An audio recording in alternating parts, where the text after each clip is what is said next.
Hello, good morning everyone. Welcome to Saurabh sir classes and this is Chinu Thakur Jaiswal और मैं आपका स्वागत करती हूँ अपनी सीरीज में। हम लोग एक सीरीज कर रहे हैं ना सीयूटी एग्जामिनेशन का, जिसमें सेट 1 सेट 2 दोनों अपलोड हो चुका है। अगर आप लोगों ने देख लिया है तो बहुत अच्छी बात है। तो बताओ मुझे कितने स्कोर रहे आपके, और अगर नहीं देखा है तो फॉलो करो सौरभ सर क्लासेस में। कमेंट करो अगर कोई प्रॉब्लम होती है, कोई दिक्कत परेशानी होती है, क्योंकि एग्जामिनेशन अगर आपका है तो हम आपकी हेल्प करने के लिए हमेशा तैयार रहते हैं। चलिए स्टार्ट करते हैं सेट 3। ठीक है, प्रीवियस ईयर पेपर एक सॉल्व कर रहे हैं हम लोग। मैं बता देती हूँ शॉर्टकट में। सिलेबस मैंने ऑलरेडी आपके साथ शेयर कर दिया है। टाइम कम है, एप्लीकेशन स्टार्ट हो चुकी हैं। फटाफट से एप्लीकेशन भर दीजिए और अपनी मनचाही यूनिवर्सिटी में ग्रेजुएशन करने के लिए रेडी हो जाइए। ठीक है, मैं आपकी हिस्ट्री मेंटर हूँ और सर्व से क्लासेस में पढ़ाती हूँ। मैं आपका जितना भी इम्पोर्टेंट एग्जामिनेशन होता है, यूपी पीसीएस, एनपीसीएस, डब्ल्यूबीसीएस, सारे एग्जामिनेशन, गेट सेट, सभी आपके साथ यहाँ पे चैनल पे प्रिपेयर करवाती हूँ। तो आप सब्सक्राइब कीजिए, है ना, बहुत फायदा रहेगा आपका। चलिए सेट 3 स्टार्ट करें। रेडी? बताना मुझे अपने कमेंट सेक्शन में कि कितने मार्क्स आए हैं आपके, भाई कितने सही किए आप लोगों ने क्वेश्चन। ठीक है, चलो चलो चलो स्टार्ट करते हैं। ऑडियो वीडियो क्लियर है ना सब? क्लियर होना ही चाहिए। यस, तो आज का क्वेश्चन नंबर है 17, जिसमें एक मैच लिस्ट है, लिस्ट 1 लिस्ट 2। डोमिंगो पेस है, अब्दुल रजाक समरकंदी है, अफनासी निकितिन है, निकोलडी कोंटी है। बहुत इंपॉर्टेंट ट्रैवलर है भाई। हमारे इंडिया में अगर हम इंपॉर्टेंट रिसोर्सेज को देखते हैं ना, हिस्ट्री, तो बहुत सारी प्रॉब्लम्स हो जाती है। कोई हिस्ट्री को इस तरह से बताता है, कोई उस तरह से बताता है। तो हम अगर ये कहते हैं कि ज्यादा विश्वास किस पे किया जा सकता है, तो ट्रैवलर्स पे भरोसा किया जा सकता है। क्योंकि कोई बाहर से घूमने अगर आया है तो आपके देश का सही चित्रण ही पेश करेगा, because he was travelling at that time. और उस पीरियड में उसके साथ जो भी उसकी एक्सपीरियंसेस रहती है, he had to mention each and every word. ठीक है, तो उसको तो कोई ऐसा लालच तो होता नहीं है। तो इसके लिए उसके जितने भी अकाउंट्स होते हैं वो बहुत ऑथेंटिक माने गए हैं। अब यहाँ पे पूछा गया क्या है, लिस्ट 1 में तो नाम दिए ट्रैवलर्स के, और लिस्ट 2 में दिए गए हैं कि वो किस कंट्री से आए थे। ये बहुत सिंपल है। लेकिन अगर ये आ जाता है ना कि ये जिस समय इंडिया में ट्रैवल कर रहे थे उस समय रूलर कौन है, तो बस आप कंफ्यूज हो जाते हो। ठीक है, तो ये दोनों क्वेश्चन मैं एक ही बार में साथ साथ में हम लोग करेंगे। ठीक है, ताकि कोई कंफ्यूजन ना रहे। सबसे पहला जो नाम है वो आपके सामने आ रहा है, डोमिंगो पेस का। तो डोमिंगो पेस जो है आपके, वो बहुत इंपॉर्टेंट ट्रैवलर है। और ये किस टाइम पर आते हैं? ये भारत में आते हैं लगभग 1500 बीसी के आसपास। ठीक है, 1500 बीसी ईडी के आसपास आते हैं, एडी के आसपास आते हैं। और उस समय किसका रूल चल रहा था? पहले तो ये आते कहाँ हैं ये देख लेते हैं। ये आते हैं विजयनगर एम्पायर। और कहाँ से आते हैं? ये आते हैं पुर्तगाल से। ठीक है, पोर्तुगल एकदम इंपॉर्टेंट प्लेस है। क्यों है? क्योंकि सबसे पहले जो भारत में जो व्यापार करने कंपनी आई थी वो पोर्तुगीज ही आए थे। बिकॉज वास्को डी गामा पहली बार उन्होंने भारत में तलाश कर लिया था रास्ता आने का, तो पीछे पीछे और भी कंपनियां व्यापार करने चली आई। आपको जान के हैरानी होगी कि ब्रिटिशर्स के आने के बहुत पहले से पुर्तगाल यहाँ पर अपना व्यापार करता था। लगभग 100 साल, उससे आने से 100 साल पहले से वो व्यापार कर रहा था। ठीक है, लेकिन उन्होंने इतनी सारी खिचड़ी नहीं बनाई थी जितनी ब्रिटिशर्स ने बना दी थी। लालच बुरी बला है। चलिए, नेक्स्ट नाम है अब्दुल रजाक समरकंदी का। ये भी बहुत इंपॉर्टेंट ट्रैवलर है। और इनका भी जो टाइम पीरियड है वो विजयनगर साम्राज्य के आसपास ही है। बट यहाँ पर आपको एक बात और याद रखनी है। डोमिंगो पेस जिस समय भारत में आते हैं, ट्रैवल करने आते हैं, उस समय रूलर कौन होते हैं? तो उस समय कृष्णा देवा राया बहुत बहुत इंपॉर्टेंट रूलर हैं। बहुत ही मैग्निफिशेंट हैं। इनका इतिहास जब आप पढ़ेंगे बहुत इंप्रेसिव है। ठीक है, हम्पी के बारे में आप जानेंगे और अगर मौका मिला तो देख के भी आएंगे। ओके, चलिए। तो कृष्ण देवराया के टाइम पीरियड में घूमने आते हैं डोमिंगो पेस और बहुत कुछ लिखते हैं। मतलब पढ़ाई पे पढ़ाई करते रहते हैं, इतना कुछ उन्हें अच्छा एक्सपीरियंस होता है। अब्दुल रजाक समरकंदी जो है ये पर्शिया से आए हैं। ठीक है, पर्शिया से घूमने आए थे। और जब ये भारत में आते हैं, विजयनगर एम्पायर के टाइम पर ही आते हैं, तो उस समय जो रूलर होते हैं वो होते हैं देवा राया टू। ये दो नाम आपको बहुत अच्छे से याद रखने हैं, क्योंकि बार बार क्वेश्चन में ये पूछा गया है। अब्दुल रजाक और डोमिंगो पेस किसके ड्यूरेशन में आते हैं वो आपको याद रखना है। नेक्स्ट नाम आता है आपका अफानसी निकितिन का। निकितिन जो है ये आते हैं रशिया से। ठीक है, और रशिया से जब ये भारत पहुंचते हैं, यहाँ घूमते हैं, तो उस समय ये बहमनी रूलर से मिलते हैं। ठीक है, बहमनी रूलर से मिलते हैं बहमनी डिनेस्टी के, और वो रूलर का नाम था मोहम्मद शाह सेकेंड। ठीक है, साथ साथ में लिखते रहना क्योंकि बहुत इंपॉर्टेंट है, देखना अब नेक्स्ट टाइम यही क्वेश्चन आने वाला है। ठीक है, और निकोला डी कॉन्टी, ये तो बहुत इंपॉर्टेंट, ये भी ट्रेवलर है, लेकिन इनके पर्टिकुलर किसी एक किंग की बात हम नहीं कर सकते क्योंकि ये बहुत घूमे। ये कैम्बे पहले उतरे थे, गुजरात घूमे, फिर ये विजयनगर एम्पायर घूमे, फिर ये साउथ घूमे, फिर ये बंगाल घूमे, तो ये बहुत घूमते टहलते रहे। चलो फटाफट से देखते हैं ऑप्शन कौन सा सही हुआ है। ए का फोर, ए का फोर, अरे इतनी मेहनत करनी नहीं पड़ती, लेकिन चलो इन्फॉर्मेशन तो मिल गई ना। ए का फोर सिर्फ एक ही में है, तो ये रहा आपका आंसर। कितना आसान हो जाता है नहीं। चलिए बढ़ते हैं नेक्स्ट क्वेश्चन की तरफ, और नेक्स्ट क्वेश्चन क्या कहता है। नेक्स्ट इंपॉर्टेंट क्वेश्चन है जो मेरा भी फेवरेट है। क्यों है? क्योंकि साउथ के जो क्वेश्चंस आते हैं ना, विजयनगर एम्पायर तो एकदम रट लेना, उसमें से बहुत सारे क्वेश्चन आते हैं। ठीक है, तो यहाँ पर डिनेस्टीज हैं जो एक टाइम पीरियड में काफी डोमिनेंट रही हैं साउथ में। आरावेदु डिनेस्टी, सलुवस डिनेस्टी, तुलवास डिनेस्टी और संगमा डिनेस्टी।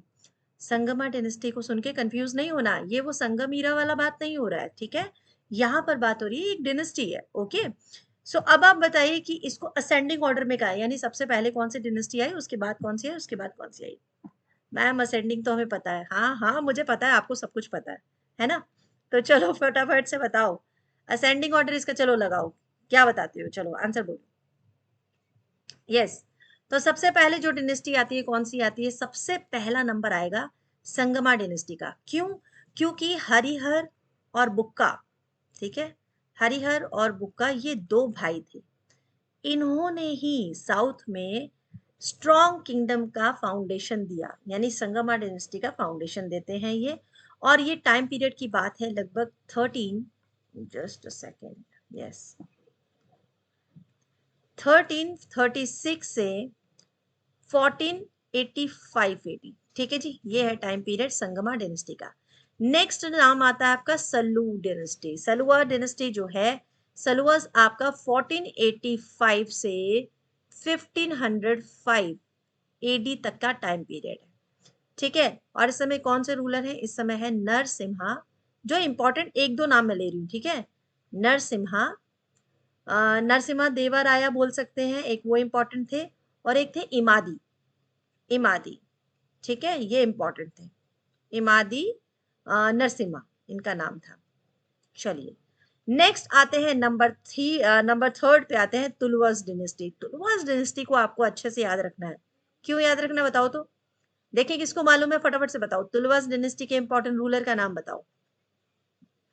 अरे मुझे पता, अब तो आप तुक्का लगा लोगे भाई। क्यों? क्योंकि अभी तक मैंने ये नाम लिया नहीं ना, कृष्णा देवा राया, बिल्कुल। Krishna Deva Raya is very very important ruler which belongs to Tuluvas dynasty. He has written a very important book also, Amuktamalyada, अमूल्य माल्यदा, और ये बुक तेलुगु में लिखी गई है। ये सारे पॉइंट पता होने चाहिए गुरुजी, हिस्ट्री जो कर रहे हैं आप। अरिवेदु डिनेस्टी जो है सबसे लास्ट में डेवलप होती है 1542 में, काफी लंबे टाइम पीरियड तक रहती है, 1652 तक रहती है। और इसके इंपॉर्टेंट रूलर में तिरुमला रामा राया आएंगे, रामा राया आएंगे, ये सारे इंपॉर्टेंट नाम होगा। चलिए फटाफट से देख लेते हैं कौन सा मैचिंग हो रहा है। सबसे पहले है डी, बिल्कुल डी सबसे पहले है, उसके बाद है बी, बी है, ये तो नहीं होगा, फिर तो ये होगा। ठीक है, डी, बी, सी एंड ए, बिल्कुल यही है, number third is the right answer. चलिए फटाफट से देखते हैं नेक्स्ट क्वेश्चन। बताओ ये दोनों सही निकले आंसर आपके? सही है तो बहुत बढ़िया, तैयारी अच्छी चल रही है। चलो नेक्स्ट देखते हैं। यस, तो बच्चा लोग अब ये क्वेश्चन देखो, Abdul Razzaq, oh my God, A B C D इतने सारे ऑप्शन देके डर जाते हो ना, डरने वाली बात ही नहीं है। पता है क्यों? ऐसे क्वेश्चन जब आते हैं ना तो उसके आंसर बहुत आसान होते हैं। ट्रस्ट नहीं होता तो चलो देख लेते हैं। ये क्वेश्चन देखो क्या है। Abdul Razzaq was greatly impressed by the unique feature of Vijayanagar fortification. हम लोगों ने पढ़ा कि अब्दुल रजाक जो है वो विजयनगर एम्पायर में आते हैं, घूमते फिरते हैं, और यहाँ के बारे में बहुत कुछ बखान करते हैं। अब यहाँ क्वेश्चन है कि इनमें से कौन सा फीचर है जिसके बारे में वो बहुत बढ़िया से लिख रहे हैं। 8 lines of forts were constructed. No mortar was used in construction. The stone block were wedge shaped. Circular bastions and pyramids were there in forts. The fortification did not enclose agriculture tracts. अब देखो यहाँ पर सिर्फ एक चीज को ध्यान देना है आपने, और आंसर सॉल्व हो जाएगा। हाँ मैं बता रही हूँ, ये क्वेश्चन ऐसे ही आते हैं जिसमें ए बी सी डी ई बहुत सारे ऑप्शन होंगे ना, उसमें कहीं ना कहीं कोई कीवर्ड ढूंढ लेना, बस कोई हिंट, एक हिंट छुपा होता है। अब यहाँ पे देखो, ये बात हो रही है इंडियन रूलर्स के बारे में, इंडियन जो है इम्पोर्टेंट जो डिनेस्टी है उसके बारे में, ठीक है, साउथ के बारे में बात हो रही है। और साउथ सबसे ज्यादा इंपॉर्टेंस देते थे एग्रीकल्चर को, ठीक है। अब यहाँ पर देखो, अगर मैं सिर्फ ई पॉइंट पढ़ती हूँ, बाकी के सारे पॉइंट मैं छोड़ देती हूँ इस समय, क्योंकि बाकी के पॉइंट के बारे में मुझे कुछ नहीं पता है। अब ये देखो, the fortification did not enclose agriculture tracts, मतलब जो फोर्टिफिकेशन हुआ हुआ था वो उसमें खेतों को कोई बाउंड्री बाउंड्री नहीं दी गई थी, वो ऐसे मतलब बिना बाउंड्री के थे, कोई भी वहां पर उसको इंक्लोज नहीं किया था, कोई ट्रैक्ट्स नहीं दिए गए थे, ऐसा संभव ही नहीं है। चोलास पीरियड के टाइम पर ही आप देखोगे, ये आपके 12th का चैप्टर 7 है आई थिंक, जिसमें ये डिटेल में पढ़ाया गया है, ठीक है, कि फोर्टिफिकेशन तो इनक्लोज था एग्रीकल्चर ट्रैक्ट में। और जैसे हमें यहाँ ये नजर आता है कि इसने डिड नॉट लिख दिया है, इसका मतलब ये स्टेटमेंट बिल्कुल रॉन्ग है। अब लॉजिकल अगर हम चलते हैं तो ई यहाँ पर है, ये स्टेटमेंट रॉन्ग, ई यहाँ पर है, ये स्टेटमेंट रॉन्ग, ई यहाँ पर है, ये भी स्टेटमेंट रॉन्ग। बचा कौन सा? देखा आपने कितनी जल्दी से हो गया, बस बात ही खत्म। अभी हमने कुछ पढ़ना ही नहीं होगा। ज्यादातर देखना चाहते हो तो ये देख लो, no mortar was used in construction, ये बिल्कुल सही बात है। अगर आज की डेट में भी आप हम्पी घूमने जाते हो तो वहां की कंस्ट्रक्शन दीवारों को देखोगे, किसी भी ईंट के बीच में, कोई ब्लॉक्स के बीच में ना, किसी भी तरह का कोई आपको मोटर, मतलब एक दूसरे के साथ चिपकने वाला कोई भी वो नहीं नजर आएगा। इस तरह से वो मैनेज किए गए हैं, कोई सीमेंट नहीं, कुछ नहीं, इस तरह से मैनेज किया गया है कि ऐसी ऐसी लंबी लंबी बिल्डिंग्स बन गई है। समझ में आया? The stone block were wedge shaped, ये सारी चीजें हमें पढ़ने की अब जरूरत ही नहीं है, हमारा तो यहीं पे सॉल्व हो गया। आसान था ना? चलिए नेक्स्ट क्वेश्चन की तरफ बढ़ते हैं। बड़े क्वेश्चन से मत घबराना, बहुत आसान होता है उसे करना, ठीक है। नेक्स्ट क्वेश्चन देखते हैं। यस, एक और क्वेश्चन है जिसमें फिर से हमें मैच करना है लिस्ट 1 से लिस्ट 2। यार यकीन मानो ये क्वेश्चन बहुत अच्छे होते हैं, एक साथ में आप चार चार क्वेश्चन को पढ़ लेते हो। और अगर मैं डिटेल करके आपको बताऊं तो एक साथ में 8 8 क्वेश्चन तैयारी हो जाती है। तो मतलब आप अल्टीमेटली देखो कि तो हम 10 क्वेश्चन सॉल्व नहीं करते हैं, हम लोग पता नहीं कितने क्वेश्चन एक सेट में सॉल्व करते हैं। अकबरनामा, हुमायूंनामा, बादशाहनामा, आलमगीरनामा, मैम इतने नामा, अरे बहुत आसान है भाई, ध्यान से सुनो। इधर राइटर्स हैं अब्दुल हमीद लाहौरी, अबुल फजल, मोहम्मद काजिम, गुलबदन बेगम। अब मैं अगर यहाँ पर भी वही ट्रिक आजमाती हूँ कि एक, कोई भी एक मुझे ऐसा मिल जाए जो मैंने पहले पढ़ा हो, तो आप देखेंगे कि हम लोगों ने बार बार एक चीज पढ़ी है, हुमायूं नामा। हुमायूं नामा एक बुक है जो किसने लिखी है? गुलबदन बेगम ने लिखी है। ये देखिए, एक मैच कर दो, एक मैच कर दोगे तो सारा मैच हो जाएगा। बी का 4 देखें, चलो बी का 4 यहाँ है नहीं है, यहाँ है नहीं है, यहाँ पे भी नहीं है, यहाँ पे है, बस हो गया, हो गया आंसर। जरूरत ही नहीं है बाकी पढ़ने का। फिर भी हम कर लेते हैं। अकबर नामा लिखा है अबुल फजल ने। अबुल फजल एक बहुत इंपॉर्टेंट है, बहुत इंपॉर्टेंट राइटर है अकबर के टाइम पीरियड में, ठीक है। हमें अच्छे से याद रखना है अबुल फजल को, इन्होंने बहुत इंपॉर्टेंट बुक्स लिखी हैं। फिर हम नेक्स्ट जो है वो है सी, यानी बादशाह नामा, वो लिखा है अब्दुल हमीद लाहौरी ने। आलमगीर नामा यानी औरंगजेब के बारे में लिखते हैं कौन? मोहम्मद काजिम लिखते हैं। हो गया क्वेश्चन सॉल्व। चलिए अब नेक्स्ट क्वेश्चन की तरफ बढ़ते हैं। नेक्स्ट क्वेश्चन क्या कह रहा है? यस, ये क्वेश्चन आपका रिपीट होने वाला क्वेश्चन है, हो सकता है एक बार दोबारा आए, ध्यान से समझना है इस क्वेश्चन को, क्योंकि अभी जो एग्जामिनर्स हैं वो वुमेन्स के ऊपर बेस्ड जो क्वेश्चन है उनको रिपीट करवा रहे हैं, ठीक है। अच्छे क्वेश्चन है। Which of the following Mughal queen and princess, इनमें से कौन सी मुगल क्वींस और प्रिंसेस कंट्रोल करती थी फाइनेंशियल रिसोर्सेज को, ठीक है। इस क्वेश्चन में पक्का आप लोग गलती करेंगे, क्योंकि आप, मुझे पता है एक नाम को लेकर आप कंफ्यूज हो जाएंगे। क्वेश्चन में ध्यान से पढ़ना और आंसर देखो, ऑप्शन देखो पहले। नूरजहां, जहां आरा, रोशन आरा, नादिरा और रजिया। अब मुझे पता है रजिया का नाम सुनते ही आप लोग उसको तो पक्का आपने आंसर की में ऐड कर लोगे, लेकिन ये भी ध्यान रखना है मैं मुगल क्वीन पूछी गई है भाई, मुगल क्वीन, ठीक है, इस बात को याद रखना है। और क्या रजिया मुगल क्वीन थी? बताइए। रजिया तो दिल्ली सल्तनत से थी और मामलुक जो डिनेस्टी था मामलुक, उससे रिलेटेड थी, ठीक है। इल्तुतमिश की बेटी थी, और ये कहीं भी मुगल जो थी क्वीन नहीं थी। अब बचती है नूरजहां। नूरजहां तो बहुत स्ट्रांग लेडी थी, ये हुमायूं की मतलब ये आपकी जहांगीर की, सॉरी, जहांगीर की वाइफ है, जहांगीर की वाइफ। जहांगीर जो है वो भी Mughal, third number Mughal ruler है, लेकिन क्या होता है वो उतने अच्छे से नहीं निपटा पाते हैं पूरा राजपाट, फोर्थ नंबर होते हैं। सबसे पहले बाबर, बाबर के बाद हुमायूं, हुमायूं के बाद अकबर, अकबर के बाद जहांगीर, फोर्थ नंबर रूलर है। तो जहांगीर जो है वो अपनी सत्ता उतने अच्छे से नहीं मेंटेन कर पाते जितनी अच्छी तरह से नूरजहां मैनेज कर लेती हैं, ठीक है। तो नूरजहां तो बिल्कुल ये बात सही है, ये तो है, कंट्रोल करती है फाइनेंशियल रिसोर्सेज। जहां आरा, रोशन आरा, ये दोनों बेटियां हैं किसकी, शाहजहां की, ठीक है। शाहजहां की बेटियां, अब ये शाहजहां कौन है, जहांगीर के बेटे हैं। तो ये दोनों भी बिल्कुल इंपॉर्टेंट कैरेक्टर हैं और फाइनेंशियल रिसोर्सेज को कंट्रोल कर रही है। नादिरा जो है वो मुगल प्रिंसेस या मुगल क्वीन तो है, लेकिन ये फाइनेंशियल रिसोर्सेज को कंट्रोल नहीं करती हैं। ये वाइफ है किसकी, दारा शिको की, वाइफ ऑफ दारा शिको, ठीक है। तो आंसर क्या हो जाता है, हम ई को कट कर देते हैं, यहां पर ई कट गया, यहां पर ई कट किया। अब बचे दो ऑप्शन, यहां पर तो ए है नहीं, नूरजहां नहीं है, तो ये भी गलत हो गया। तो ये क्वेश्चन बहुत हो जाते हैं आसान, ठीक है। समझ में आ गया, ट्रिक समझ में आई ना, कैसे सॉल्व करना है। ऐसे क्वेश्चन को ऐसे ही सॉल्व किया जा सकता है, मन को शांत रख के करना बस, किसी भी तरह की टेंशन नहीं, पढ़ाई मतलब नो टेंशन, ठीक है। चलो, क्या आप लोगों ने चांदनी चौक का नाम सुना है? चांदनी चौक, कलकत्ता वाला नहीं, दिल्ली वाला चांदनी चौक, ठीक है। कलकत्ता वाला भी बहुत अच्छा है यार, लेकिन वो यहाँ पर जो मार्केट है वो इलेक्ट्रॉनिक मार्केट है। लेकिन दिल्ली का जो चांदनी चौक है, वो चांदनी चौक एक अलग थीम पर बनाया गया था। उसको जब बनाया था, स्टैब्लिश किया गया था, तो उसका मतलब था चांद की रोशनी जिस चौराहे पे पड़ रही है, उस चौराहे के आसपास जो मार्केट सजी हुई है, इसीलिए कहा गया थ्रोबिंग सेंटर, जहां पर जाकर एकदम सांसें रुक जाती हो, इतना सुंदर चौराहा। तो ये बाजार था चांदनी चौक का, जो शाहजहानाबाद में सेंटर में डिजाइन किया गया। यानी कि जो पुरानी दिल्ली थी उसे पहले शाहजहानाबाद कहा जाता था, क्योंकि पुरानी दिल्ली में जो बाजार स्थापित थे वो शाहजहां के द्वारा बसाए गए थे। तो इनमें से किसने, कौन सी वुमन है जिसने ये बाजार को वहां पर स्थापित किया था, डिजाइन किया था उस बाजार को? गुलबदन बेगम, जोधाबाई, जहानारा और नूरजहां। अभी हमने इस लेडी के बारे में पहले भी पढ़ा है, ठीक है। तो ये शाहजहां की फेवरेट बेटी है, इनका नाम है जहां आरा बेगम, ठीक है। क्या नाम है इनका, जहां आरा बेगम। ये थी शाहजहां की फेवरेट बेटी, और इन्होंने चांदनी चौक आपका जो है throbbing centre of Shahjahanabad design किया था।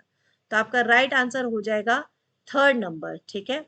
कब डिजाइन किया था, लगभग 1650 में। ओके, चलिए चलते हैं नेक्स्ट क्वेश्चन की तरफ। आसान है ना, बहुत आसान आते हैं क्वेश्चन, बिल्कुल टफ नहीं आते हैं, लेकिन एमसीक्यू प्रैक्टिस करनी पड़ेगी। एमसीक्यू प्रैक्टिस नहीं करोगे तो ये भी भूल जाओगे। चलिए नेक्स्ट क्वेश्चन की तरफ बढ़ते हैं। नेक्स्ट क्वेश्चन है आपका, कहाँ गया क्वेश्चन, एक मिनट थोड़ा सा डाउन करने दीजिएगा। Yes, Akbarnama. Akbarnama was translated into English by, Akbarnama को इंग्लिश में किसने ट्रांसलेट किया था? सर विलियम जोन्स ने, एंथनी मॉन्सरेट ने, हेनरी बेवरिज ने, या फादर एंटोनियो ने? ठीक है, जल्दी से बताइए, बहुत आसान है। विलियम जोन्स का नाम मत कर देना बाबा, विलियम जोन्स यहाँ से कनेक्टेड नहीं है। वो बाकी की काफी, उन्होंने आर्कियोलॉजिकल डिपार्टमेंट में काफी काम किया, और बहुत सारे जो स्क्रिप्ट्स थी वो डेसिफर्ड किया है। बट यहाँ पूछा है अकबरनामा जो अबुल फजल ने लिखी थी, उस बुक के बारे में पूछा गया है कि उसको ट्रांसलेट किसने किया था। तो उसको ट्रांसलेट किया था हेनरी बेवरेज ने। हेनरी बेवरेज जो बहुत इंपॉर्टेंट एक सिविल सर्वेंट थे, ठीक है, एक सिविल सर्वेंट थे, और लगभग 1830 के आसपास में इन्होंने इस बुक को ट्रांसलेट किया था, ठीक है। चलिए नेक्स्ट क्वेश्चन पे चलते हैं, जो आज के सेट का लास्ट क्वेश्चन है। उसके बाद फिर एक और सेट बनाएंगे, छोटे छोटे सेट बनाएंगे, जल्दी जल्दी करेंगे और फटाफट से अपनी तैयारी भी करते रहेंगे। चलिए नेक्स्ट क्वेश्चन में बढ़ते हैं। यस, आज का क्लास का last question, Lucknow was represented by whom after the death of Nawab Wajid Ali Shah. Lucknow को एनेक्स कर लिया गया था अंग्रेजों द्वारा, ठीक है। कब किया गया था, 1856 में। एक पॉलिसी इन्होंने चलाई थी, जिसके बारे में हम लोग अपने स्कूल में पढ़ चुके हैं, है ना, स्कूल में पढ़ा है ना आप लोगों ने, कि नहीं पढ़ा है? अरे सब्सिडरी अलायंस भाई, याद आ गया। सब्सिडरी अलायंस के तहत जिनके अपने नेचुरल हायर्स नहीं होते थे, यानी बेटा नहीं होता था अपना, उनके जो राज्य होते थे वो अंग्रेज हड़प लेते थे, ब्रिटिश एम्पायर हड़प लेती थी। तो सब्सिडरी अलायंस के अंतर्गत 1856 के आसपास में लखनऊ को भी हड़पने के लिए वाजिद अली शाह एक्सपायर कर जाते हैं, जो नवाब होते हैं, और आरोप लगाया जाता है कि भाई ये जो है इनके तो नेचुरल हायर है नहीं, क्योंकि इनके बेटे यानी इनकी जो पत्नी थी बेगम हजरत महल, बहुत इंपॉर्टेंट और बहुत ही स्ट्रांग लेडी थी बेगम हजरत महल, वो संभालती है कमांड। एक्चुअल में यहाँ पर उनका नाम नहीं दिया गया है, इसीलिए नहीं दिया गया क्योंकि वो तो आसान क्वेश्चन था, थोड़ा तो ट्रिकी करना था ना।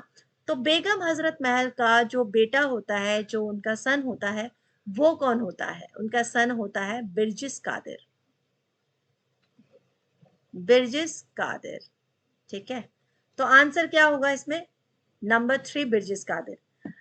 ठीक है, समझ में आ गया, अनेक्स कर लिया गया था, और यहाँ पर जो सामना किया था वो था बिरजिस कादिर ने, यानी जो उनका छोटा बेटा था, यानी बहुत यंगर बेटा कह सकते हैं, और उनकी पत्नी संभाली थी। तो ये है आज का सेट नंबर 3, ये यहाँ फिनिश हो जाता है। अब जो नेक्स्ट होगा सेट नंबर 4 होगा, 5 क्वेश्चन, 6 क्वेश्चन या 10 क्वेश्चन, इस तरह के मैं लेकर आ रही हूँ आपके साथ में। अगर क्लास पसंद आए तो प्लीज लाइक कीजिएगा सेशन को, और थोड़ा सा शेयर वेयर कर दीजिएगा, कमेंट कर दीजिएगा, ताकि मैं नेक्स्ट क्लास को और अच्छा और इंटरेस्टिंग बनाने की कोशिश करूंगी। Till then thank you so much, फिर मिलेंगे जल्दी ही आपके साथ सेट 4 में। और तैयारी अपनी एकदम बढ़िया रखिएगा, बहुत अच्छे नंबर लेके आने हैं, सीयूटी एग्जामिनेशन बढ़िया नंबर से क्रैक करना है। Bye bye, thank you, take care, will meet soon.